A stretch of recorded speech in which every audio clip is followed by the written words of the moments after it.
whether it's political leadership, those in the media or those in new media, or whatever it is, you have these quote unquote influencers that are only speaking to their segment of people who agree with them or believe the same things that they believe. And there's no exposure, real civil discourse or dialogue to people who might have different views, different opinions, different. I'm like losing my mind right now. Is like the self-awareness turned down to like negative? What is going on? Like you were describing the show you were on, talking to one of the people who was doing the things you are saying right now.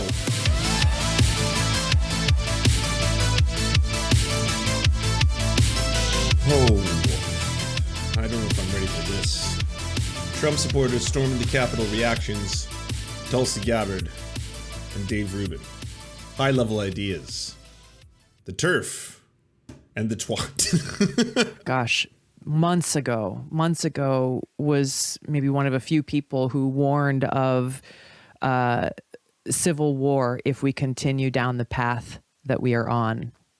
And I think that what we are seeing now with this divisiveness that exists very much online, now being translated into action, further points in that direction, unless we as a country do something about it.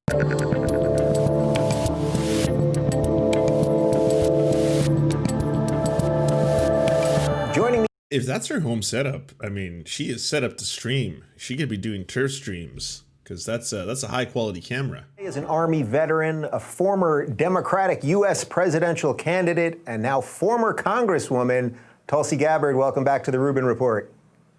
Hey, good to see you, Dave, always. So there's obviously a ton to talk about here and a lot of stuff happening right now as we tape this. But first off, do I have to refer to you as former Congresswoman? Do you keep being called Congresswoman forever? How does that work? Like when you're mayor, they always call you Mr. Mayor or Mr. President.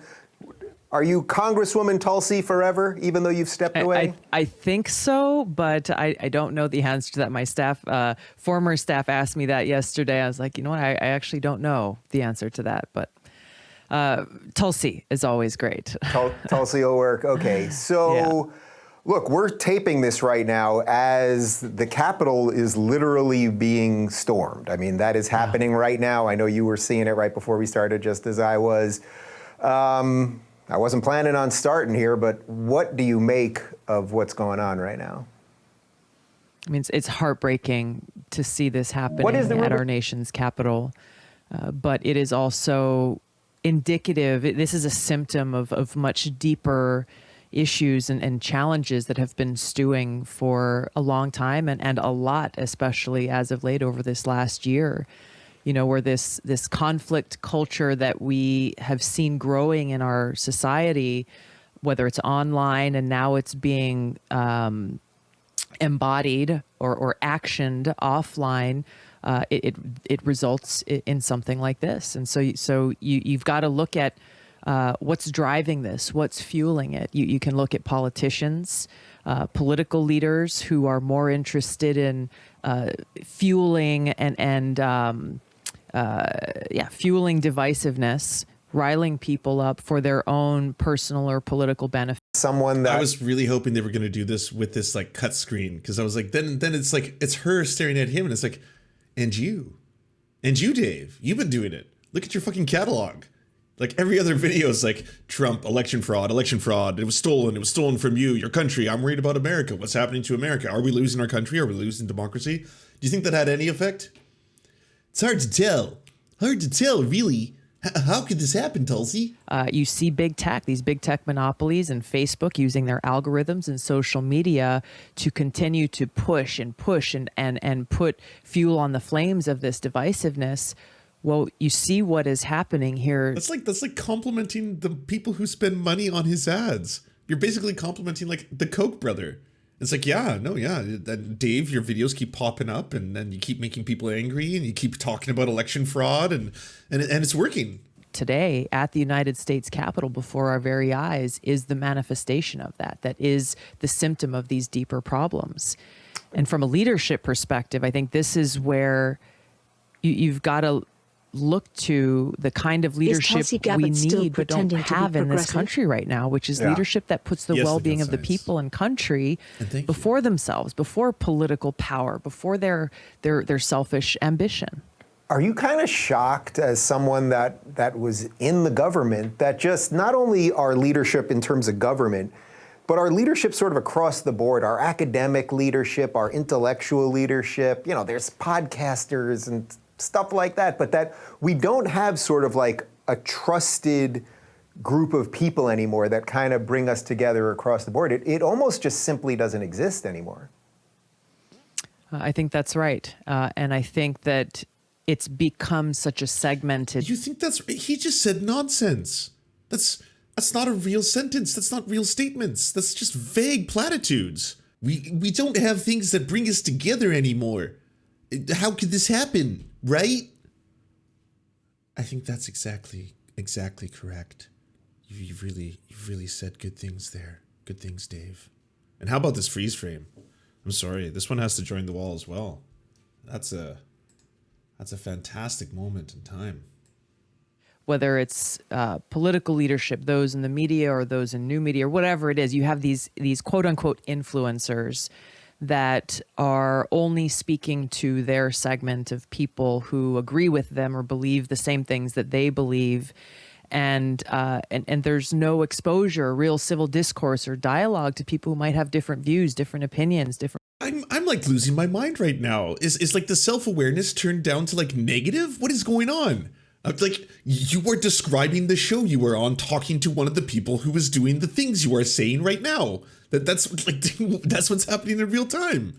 Different beliefs, different political positions, and I think it's not only not a good thing for our country, but it I think also contributes, especially when you're using this divisive rhetoric and language that can help fuel those who then get riled up and say, oh, actually, you know what? I'm going to go take action on this because those people, they are my enemy. Yeah. That's the danger. Yeah. That's what happened. That thing happened. The thing you're just saying because of a person you're talking to right now who did the things you just said. But yeah, no, that's true. I hope we find those people. We should find them and stop them, or it'll keep happening. So does this, what's happening right now, and then we'll move on to some other stuff, does it sort of feel like this was inevitable in a weird way? Like once I started seeing it this morning, it was just kind of like, oh, yeah, of course this is exactly what was going to happen. And in a weird way, it's almost like we all deserve it for being part of it or something like that. Well, you know, I was, months ago was maybe one of a few people who warned of civil war if we continue down the path that we are on. One of the few. And I think that what we are seeing now with this divisiveness that exists very much online, now being translated into action, further points in that direction, unless we as a country do something about it. We as the American people, as leaders in this country, unless we shift course and start. Do you remember that time, Tulsi Gabbard, that you started talking about ballot harvesting with Project Veritas? That was weird. That was really weird. You know, that conspiracy theory that was unfounded, that turned out to be completely debunked. That was a strange thing to tweet about. Because there's a lot of people, I guess, on both sides of the aisle who might have thought that was real after you did that. And then maybe it was actually true that President Trump got the election stolen from him. So maybe there's a reason why some people were angry enough to want to go to Capitol Hill. Just throwing that out there. Leading for the interests of the public, the American people, servant leadership, leaders who are in positions of power, whether they're elected or not elected, saying, I am here to serve this country and the American people, not my party, not my political interest, not my political ambition or selfish money, whatever that selfish driver may be. We need servant leaders in place leading with what we in Hawaii call aloha. You and I have talked about this before. Aloha is saying, hey, I respect you. I open my heart and I love you as a fellow person, as a child of God. as a fellow American, and whether we agree or disagree on different issues, whether we Whew, this got kind of culty really fast, eh? Like really fast. Oh man. It's just like, it's a little bit creepy now. we've got to be able to come together on this shared common ground and work for the betterment and the well-being of the country. So, and I think what do you think? Go ahead. I was just going to say one last note on the danger of what we are seeing playing out today is this normalization of violence, where violence and you know, a lot of the riots that we've seen over the last year occurring, that violence is somehow okay if it aligns with your view of what these people are quote unquote fighting for. And that's a very dangerous thing, because when I say leading with aloha, I don't mean just, oh, okay, we're just going to sit back and not do anything. Leading with aloha means standing up and fighting for what is right, but doing so within the construct of the institution. I'm flabbergasted how she's ever been popular. How was she ever a thing now? I don't get it. This is so weird. This is like utterly bizarre. Like, one of the biggest moments in American history in both our lifetimes occurred yesterday, and you're talking about this. For example, if you are concerned about the legitimacy and the integrity of our elections, take action to do something. I introduced a bill called the Securing America's Election Act. Yeah, but and you did that, and you retweeted Project Veritas. Oh my God, you're so horrible. How was there, like, how did no one see this the entire time? Wow. That if our country's leaders had passed, would have prevented a lot of the angst that people are feeling and seeing right now with this election, saying that you have to have a paper trail. You have to have an auditable paper backup for any electronic system, so that there's no doubt or question in mind if there has been a hack attempt or some attempt to manipulate our votes as votes. You're doubling down. This is called Trump supporters storming the Capitol reaction. Part 1, Tulsi Gabbard. You're doubling down on this. Really? Wow.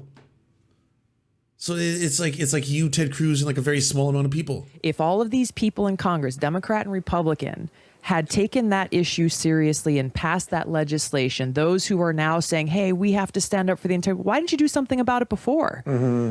We do need to stand up and fight for the well-being of this country, stand up for our Constitution, uphold it, but we need...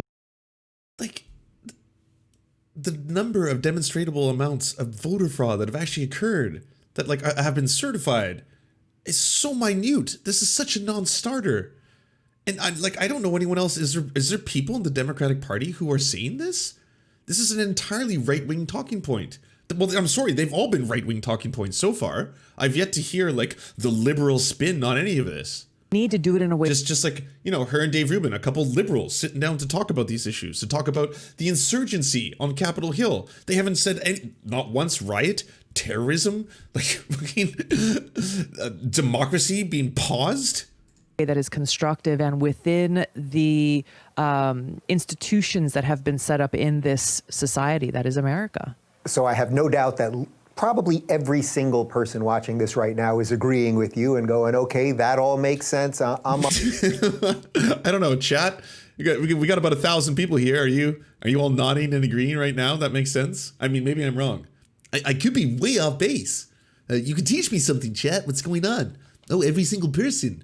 Oh, that's all the high level ideas going on. Noters? Hell no. Is Noters, is that like PogChamp? Does that mean yes? Are you all saying you love me and you love my show? Oh, good. So Tulsi, why'd you get out? Like, you're exactly what we need, right? Like, I mean, I've tweeted it a million times. If Tulsi Gabbard was the future of the Democratic Party, I could honestly consider myself a Democrat. I can't do that anymore. I don't consider myself a Republican. But what you just said there, I think most people agree with.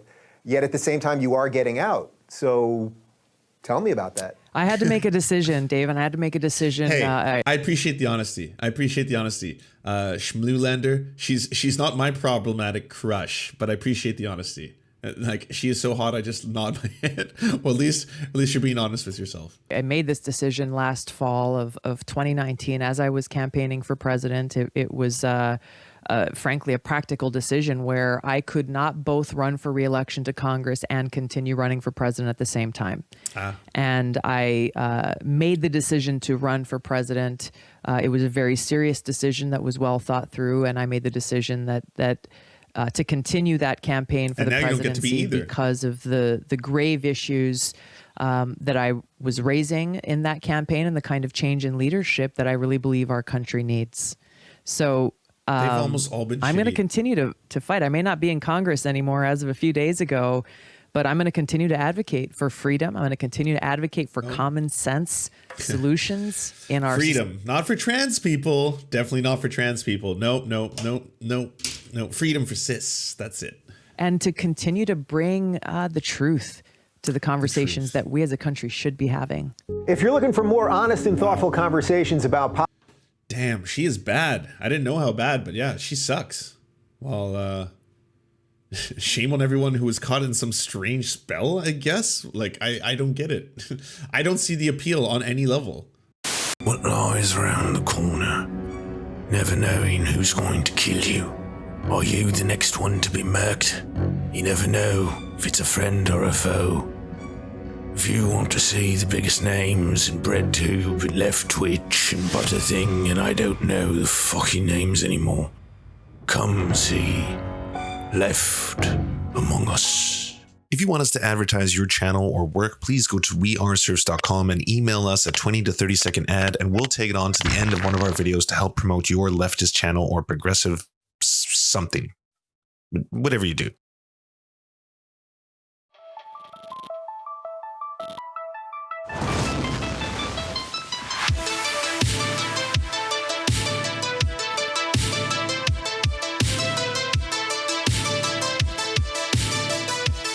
To our God, I'm Rast, Xander Corvus, and Schlatsky, we shall commit blood sacrifices in your honor. To our monarch, Tom Spiker, our lives are yours to command. To our lords, Jeffrey Lamb, Trevor R., Stephen, Hans Josephine, Poppy Nelson, Ryan Lubin, Jimothy K. Beebles Jr., we bow meekly for your pleasure. To our Knights of the Round Table, Josh Mickelson, Dylan Byth, Zach Christensen, Todd Buckingham, Todd Lajeunesse, Political Puppy, Jimmy Bignuts, Andreas Chitoro, Good Poon Hates Cops, That's Solid Poon Then, Dr. Zayas, Yoppy, Violent Orchard, Sophie Baby, Jack Darko, Thomas Barretton, J. Fraser Cartwright, Goofalankius, Melissa Murphy, Nicholas Marks, Alexander Thaler, Ali Rada Jaffer, Alex Gauvin, Radical Maniac, we salute you.